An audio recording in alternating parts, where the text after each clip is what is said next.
sabah da hemen her sabah olduğu gibi oğlumun salondan gelen kahkahalarıyla uyanmıştım.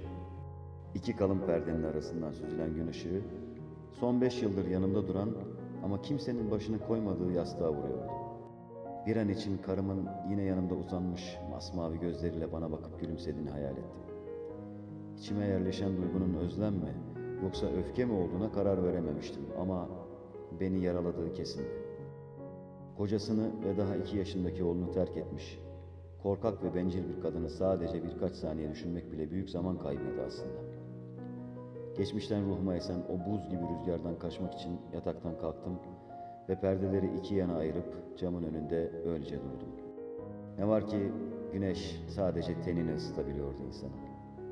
İçimi ısıtansa artık 7 yaşına gelmiş olan oğlumun güneşten de sıcak gülüşüydü. Salona girdiğimde onu yine halının ortasına oturmuş, gözlerini çizgi filme kilitlemiş halde buldum.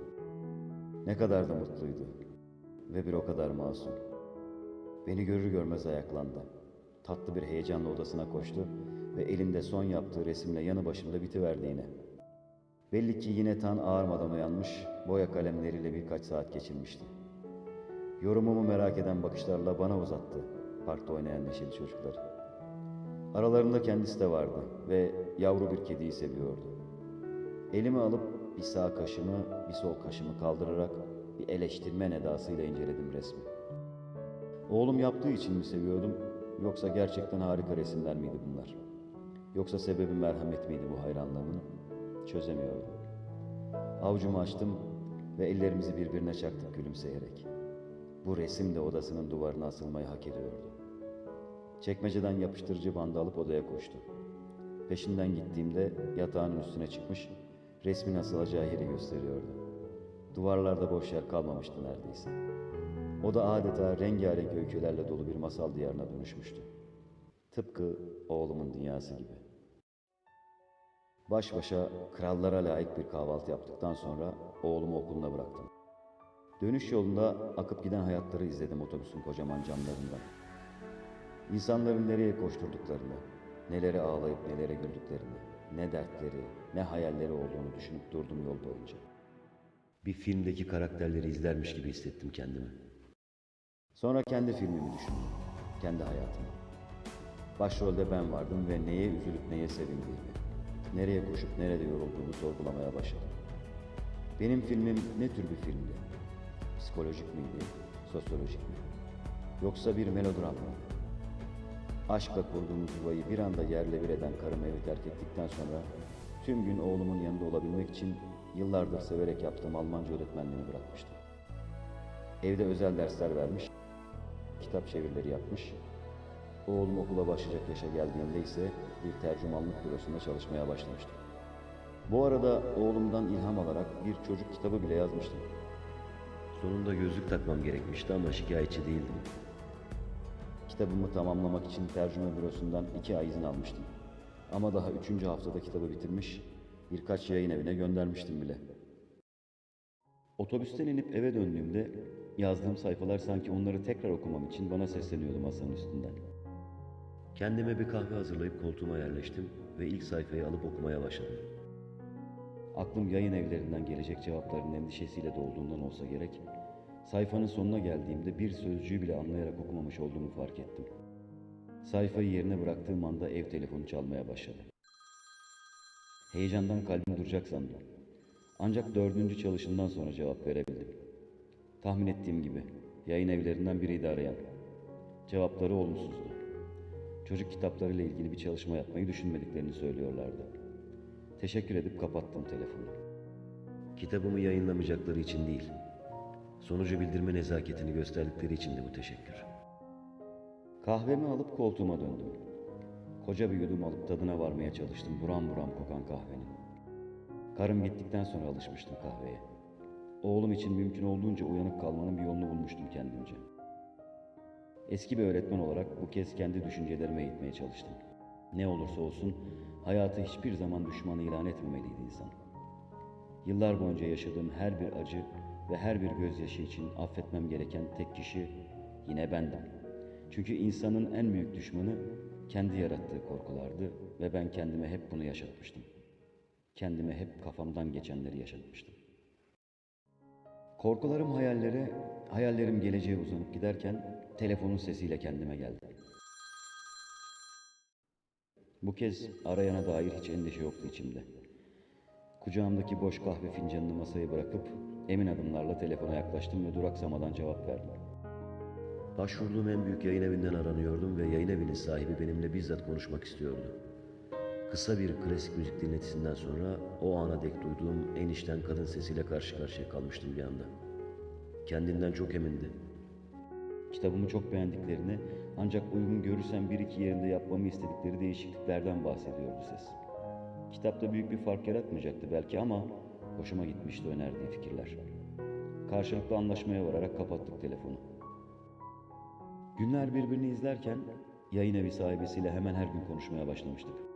Onu değişik bahaneler bulup arıyor, sadece sesinin bana verdiği huzuru tatmak için konuşmayı uzattıkça uzatıyordum. Bazen de ben duyuyordum olmadık bahanelerle çalan telefonumun sesini. Onun da günün bu bölümünü sevdiğini anlamak hiç de zor değildi. Telefonun başında geçen 10 günün sonunda birbirimizin yüzünü bile görmeden birbirimize doğru yelken açmaya başlamıştık Sanki.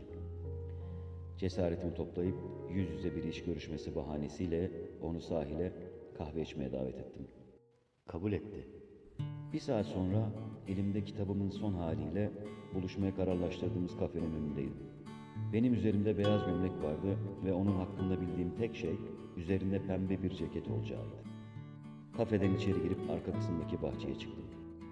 Gözlerim onu fazla aramadan buldu. Denize en yakın masalardan birindeydi ve simitten kopardığı parçaları martılara atıyordu. Yanına gittim. Göz göze gelince gülümsedik. O içten sesin sahibi, şimdi de ne içten bakışlara sahip olduğunu ispat ediyordu bana. Gözleri sessizlikte o kadar çok şey anlatıyordu ki, onları saatlerce dinleyebilirdim. Tokalaştığımızda ayağa kalkamadığı için mahcuptu. Oysa olmamalıydı. Karşısında daha fazla dikilmeden sandalyeye oturup kitabımı masaya bıraktığımda tekerlekli sandalyesini çevirip tam karşıma denk getirdi. Telefonda hiç bahsetmemişti yürüyemediğinden. O gün de bahsetmedik. Öyle ya, Biz birbirimize bedenlerimizle değil, kalplerimizle yelken açmıştık bir kere. zaman su gibi akmış, güneş koca bir yay çizmişti tepede. Bitmesini hiç istemediğim sohbetin sonuna girilmiş, oğlumu okuldan alma vakti gelmişti. Kitabın yayın tarihini konuşmayı bile unutmuştuk. Ama ben aşka ne kadar hasret kaldığımı hatırlamıştım. Tekerlekli sandalyesine yardım etmeye çalıştığımda biraz daha kalıp gün batımını beklemek istediğini söyledi. Sandalyesini ilk geldiğimde olduğu gibi denize doğru çevirdim yavaşça ve ertesi gün tekrar buluşmak üzere vedalaştık. Yanından ayrılırken hafif hafif kıyıya vuran dalgaların sesi, hayatımda açılan yepyeni sayfaların sesi gibi geliyordu kulağıma. Otobüse bindiğimde kimsenin neden gülümseyip durduğumu anlam veremediğine emindim. Oysa bunu merak edeceklerine, kendilerini de gülümsetecek şeylerin farkına varmaya çalışsalardı ya. Birkaç hafta sonra oğluma ithaf ettiğim kitabım raflarda yerini almış, yıllardır çalmayı unutan ev telefonum susmaz olmuştu. Tebrik ve övgü dolu konuşmalara şahit oluyordu emektar ahize.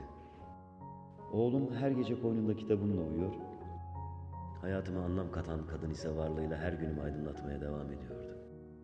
artık onun boş yastığımdaki nefes olmasını istiyordum. Onu oğlumla tanıştırmanın ve hayatıma davet etmenin vakti gelmişti. Birbirimizi yeni tanıdığımızı söyleyecek olursa cevabım hazırdı. Hayatın, hele de sevince, ne kadar hızlı aktığı düşünülürse bu erken alınmış değil ancak geç kalınmış bir karar olabilirdi. Sade ama zarif bir yüzük aldım ona. Sonra aradım ve önemli bir konuşma yapmak istediğimi söyledim. Sesi ilk kez titremişti, olur derken. Buluşacağımız restorana gittiğimde henüz gelmemişti. Güzel bir masa seçtim ve oturup heyecanla beklemeye başladım. Birkaç dakika sonra karşımdaki kapıdan girdi. Topuklu pembe ayakkabıların üzerinde bana doğru yürüyordu. Hiçbir sohbetimize konu olmayan tekerlekli sandalyenin kendisi de yoktu bu kez ortada. Yanıma geldi. Yanağımdan hafifçe öptü ve karşımdaki sandalyeye oturdu. Önce kendisi konuşmak istiyordu. Bense tek kelime edememiş, kafamdaki soru işaretleriyle boğuşup durmaktaydım. Bu süreçte fizik tedavi görüyordu belki de. Belki sonuç kesinleşmeden benimle paylaşmak istememişti. Titreyen sesiyle gerçeği anlatmaya başladığında durumun hiç de sandığım gibi olmadığı ortaya çıktı. Aslında hiçbir zaman bir yürüme sorunu olmamıştı. Bu zamana kadar maddi olanakları için kendisine yaklaşan erkekler ve yaşadığı hayal kırıklıkları yüzünden beni bu sınava sokmayı uygun görmüştü. Kendisini eksik göstermesinin karşısındakini test etmek için iyi bir yol olduğunu düşünmüş ama beni yakından tanıyınca bunu yaptığı için büyük pişmanlık duymuştu. İtiraflarını dinlerken iç cebimdeki yüzük kutusu arsız bir diken gibi göğsüme batmaya başlamıştı. Ayağa kalktım. Kutuyu cebimden çıkarıp masaya atışımı izledi. Af dileyen nemli gözleriyle. Tek kelime etmeden orayı ve onu terk ettim. Gözümde asıl şimdi eksik bir insan olmuştu. Tıpkı oğlumuzu neden konuşmadığını anlamak için doktora götürdüğümüzde duymadığını da öğrenen eski karım gibi.